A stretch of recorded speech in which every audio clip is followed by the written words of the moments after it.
নমস্কার বন্ধুরা, মিঠুস কিচেনে আপনাদের স্বাগত জানাই। আজকে বানাবো পেঁপে ঘন্ট। পেঁপেটাকে ছুলে গ্রেট করে রেখে দেব।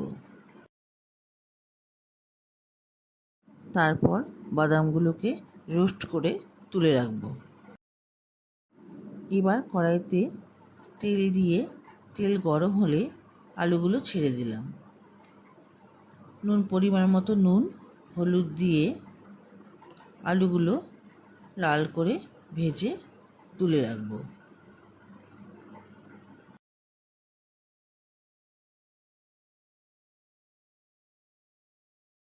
এখানে আমি 5-6টা কাঁচা লঙ্কা আর হাফ ইঞ্চির মতো আদা গ্রেট করে নিয়েছি। এবার ওই তেলে জিরে, তেজপাতা, শুকনো লঙ্কা আর গরম মশলা ফোড়ন দিয়ে দিলাম। এবার চেরা কাঁচা লঙ্কা, গ্রেট করা আদা দিয়ে একটু নেড়ে চেড়ে গ্রেট করা পেঁপে দিয়ে দিলাম। তারপর ভালো করে নেড়ে চেড়ে স্বাদ মতো নুন, হাফ টেবিল চামচ হলুদ গুঁড়ো দিয়ে ঢেকে দেব। বাদামগুলো খোসা ছাড়িয়ে রেখে দিয়েছি। এবার ঢাকনা তুলে নেড়ে চেড়ে হাফ টেবিল চামচের মতো জিরে গুঁড়ো দিলাম, দিয়ে আবার নেড়ে চেড়ে ভাজা আলুগুলো দিয়ে দেব। ভাজা আলুগুলো দিয়ে নেড়ে চেড়ে একটু গরম জল দিয়ে দেব।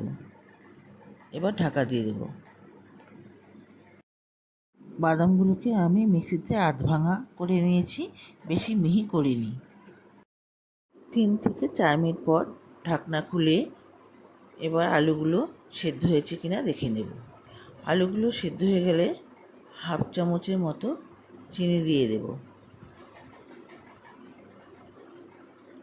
ভালো করে নাড়াচাড়া করে বাদাম গুঁড়োগুলো দিয়ে দেব।